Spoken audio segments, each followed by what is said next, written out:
നമ്മളിവിടെ രാമരാജ്യം സ്ഥാപിക്കാൻ പോവാണ്. എന്നാൽ സ്വഭാവമോ രാവണൻ്റെ സ്വഭാവം വെച്ചിട്ട് അവനെന്താ ചെയ്തത്? സീതയെ അപഹരിച്ചുകൊണ്ട് അതേമാതിരി വേറൊരാളുടെ സാധനങ്ങൾ കൊണ്ടുപോകും. അതാണ് രാമരാജ്യം. രാമരാജ്യം എന്ന് പറഞ്ഞാൽ രാമൻ്റെ സ്വഭാവം ഉണ്ടെങ്കിൽ രാമരാജ്യം പണിയാൻ പറ്റുള്ളൂ. ആ രാമരാജ്യം പണിയണമെന്നുണ്ടെങ്കിൽ ആദ്യം രാവണൻ്റെ ദൈവത്തെ ബഹുമാനിക്കാൻ നീ പഠിക്കണം. രാവണൻ്റെ ദൈവത്തെ, ശിവനാണ് രാവണൻ്റെ ദൈവം, ആ ദൈവത്തെ ബഹുമാനിച്ച് പ്രാർത്ഥിച്ചിട്ടാണ് രാമേശ്വരം. എന്താണ് രാമേശ്വരം അറിയോ? നിങ്ങളൊക്കെ ശബരിമലയും രാമേശ്വരമൊക്കെ പോകുന്ന ആൾക്കാരില്ല, ഇതൊക്കെ അറിയുന്ന ആൾക്കാരായിരിക്കുമല്ലോ എല്ലാവരും. ഞാനല്ലേ ഇതൊന്നും അറിയാത്ത ഒരു ക്രിസ്ത്യാനിയായി പോയത്, ഇങ്ങനെ തെറ്റിപ്പോയ ഒരാട്. ഞാൻ തെറ്റിപ്പോയതാണോ?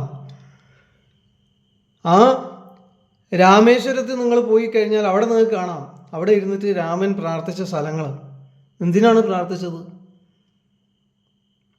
ആ രാവണനെ, ഇത്രയും ദുഷ്ടനായ വ്യക്തിയെ കൊല്ലാമോ ഇല്ലയോ എന്ന് ചോദിക്കാൻ വേണ്ടിയിട്ട്. അവൻ്റെ സ്വഭാവമില്ലാതെ രാമരാജ്യം പണിത അത് രാമരാജ്യം നമുക്ക് പേര് കൊടുക്കാൻ പറ്റും, പക്ഷെ അത് രാവണൻ്റെ രാജ്യമായിരിക്കും. അപ്പോൾ ഈ ക്രിസ്ത്യാനിയെയും ഈ മുസ്ലിമിനെയും കൊല്ലുന്നതിന് മുമ്പ് അവൻ്റെ ദൈവത്തോട് നമ്മൾ ചോദിക്കാറുണ്ടോ? എന്താ ചോദിക്കാത്തത്? അങ്ങനെ ദൈവമില്ലേ?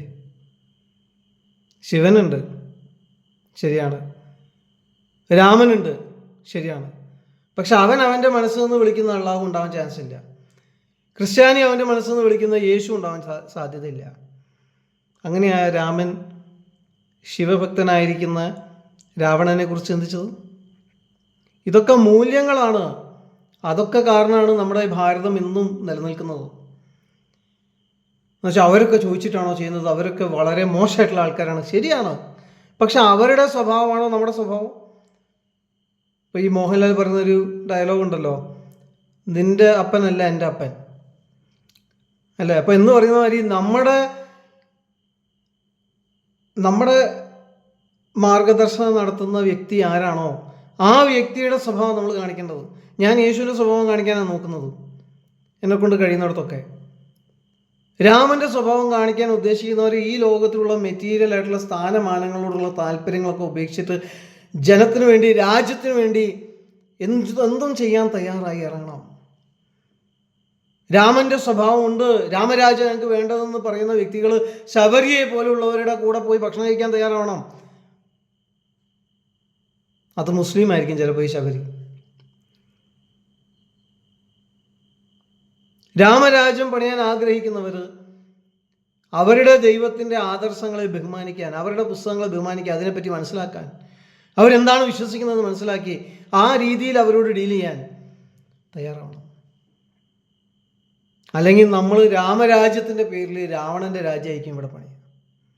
അവസാനം ഇവിടെ ക്രൂരതയും നരഹത്യയും ബുദ്ധിമുട്ടും പ്രയാസവും പട്ടിണിയും, പിന്നെ ഏതെങ്കിലും ഒരു വേറെ സാമ്രാജ്യം വന്ന് നമ്മളെ കീഴടക്കും.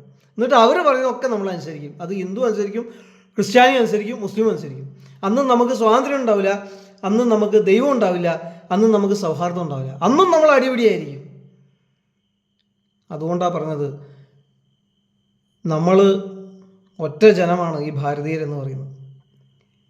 അള്ളാഹു അക്ബറിൻ്റെ പേരിൽ ആൾക്കാരെ കൊല്ലുക, അത് ഹീനമായിട്ടുള്ള രീതിയിൽ കൊല്ലുക, അത് അള്ളാഹു അക്ബറിന് ഇഷ്ടപ്പെടില്ലെങ്കിൽ, നിങ്ങൾ അള്ളാഹു അക്ബറിന് ആൾക്കാരാണെങ്കിൽ അതിനെ നിങ്ങൾ എതിർത്ത് സംസാരിക്കാൻ മാത്രമല്ല, അതിനെ നിങ്ങളുടെ സമൂഹത്തിൽ നിന്ന് മുഴുവനായിട്ട് ഒഴിവാക്കണം. കാരണം ആ വ്യക്തി നിങ്ങളെ മറ്റ് ഹിന്ദുക്കളുമായിട്ടും മറ്റ് ക്രിസ്ത്യാനികളുമായിട്ടും തെറ്റിക്കുന്നു എന്ന് മാത്രമല്ല, നിങ്ങളുടെ ദൈവത്തിന് തന്നെ വളരെ മോശമായിട്ടുള്ളൊരു പേരുണ്ടാക്കി തരികയാണ്. പിന്നെ ആ ദൈവത്തെ പറ്റി നിങ്ങൾ പറഞ്ഞാൽ ആരെങ്കിലും വിശ്വസിക്കുമോ?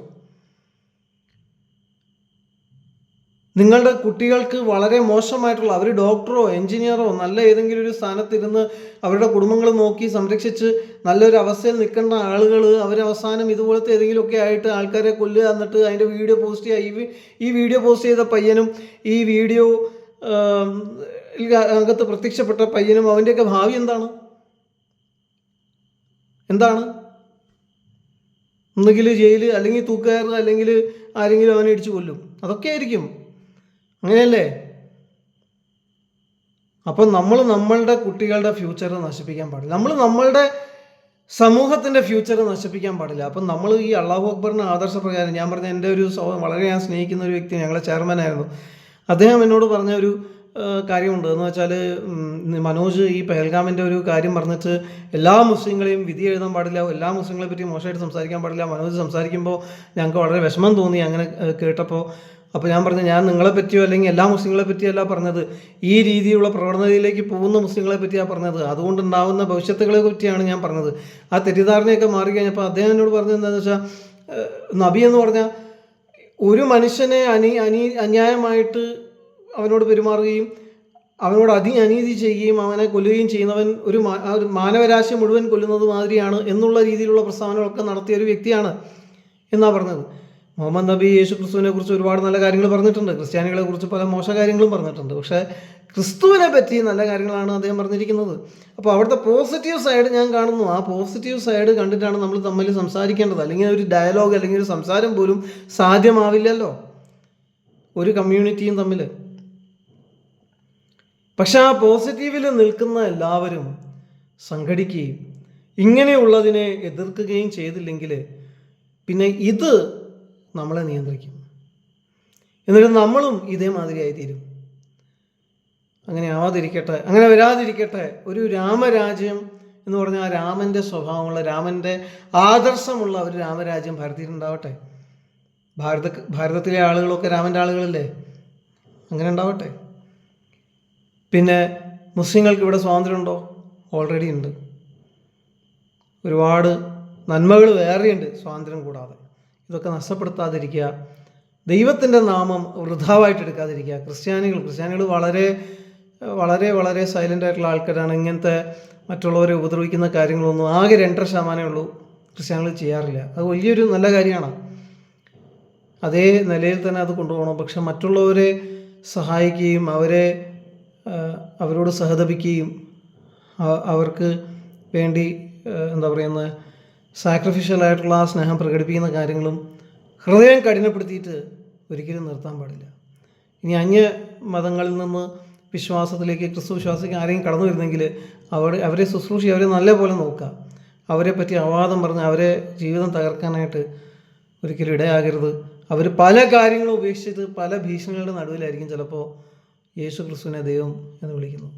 അങ്ങനെയുള്ളവരുടെ വിഷമം മനസ്സിലാക്കുക, അങ്ങനെയുള്ളവരെ സഹായിക്കുക, സപ്പോർട്ട് ചെയ്യുക, അവരെ കൂടെ നിൽക്കുക.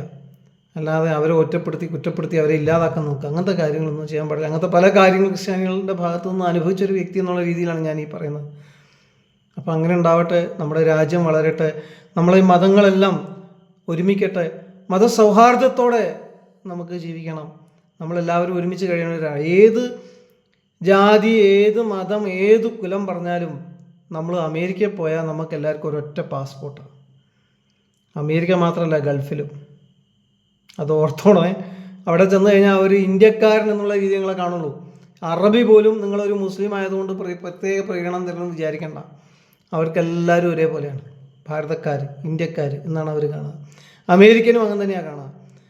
ഇനി നമ്മൾ ഓസ്ട്രേലിയയിൽ പോയാലും അങ്ങനെ തന്നെയാണ്. അപ്പം നമ്മുടെ രാഷ്ട്രം എന്ന് പറയുന്നത് അത് നമ്മുടെ രാഷ്ട്രമാണ്. നമ്മുടെ രാഷ്ട്രത്തിൽ നിന്ന് പോകുന്നവർക്ക് പ്രത്യേക വിലയാണ് പല സ്ഥലങ്ങളിലും പല രാജ്യക്കാരും തരുന്നത്. എന്താ കാരണം? അതേ വില അവർ ബംഗ്ലാദേശികൾക്കോ പാകിസ്ഥാനികൾക്കോ അല്ലെങ്കിൽ മറ്റ് സൗത്ത് ഈസ്റ്റ് ഏഷ്യൻ രാജ്യങ്ങളിൽ നിന്ന് വരുന്നവർക്കോ തരുന്നില്ല. എന്താ കാരണം? അപ്പോൾ ഇങ്ങനെയുള്ള കാര്യങ്ങളൊക്കെ നമുക്കുണ്ട്. അതൊന്നും നമുക്ക് നഷ്ടപ്പെടുത്താൻ കഴിയില്ല ഇങ്ങനത്തെ ഓരോ ചെറിയ ചെറിയ കാര്യങ്ങളുടെ പേരിൽ. അതുകൊണ്ട് ശ്രീരാമൻ്റെ രാജ്യം വരണം എന്ന് ആഗ്രഹിക്കുന്നവർ ശ്രീരാമൻ്റെ സ്വഭാവം കാണിക്കുക. അള്ളാഹു അക്ബർ ദൈവമാണ് എന്ന് വിശ്വസിക്കുന്നവർ അള്ളാഹു അക്ബറിൻ്റെ പേരിൽ മറ്റുള്ളവരെ കൊല്ലുകയും ടെററിസം പോലുള്ള കാര്യങ്ങൾ പ്രോത്സാഹിപ്പിക്കാതിരിക്കുക, അതിനെ എതിർക്കുക, അതിനെതിരെ നിൽക്കുക. ക്രിസ്ത്യാനികൾ അവർ ചെയ്യുന്ന ആ നന്മ നിർത്താതിരിക്കുക. ഹൃദയം കഠിനപ്പെട്ട് ഈ ഭാരതം നന്നാവില്ല എന്ന് വിധി എഴുതാതിരിക്കുക. ദൈവം അനുഗ്രഹിക്കട്ടെ.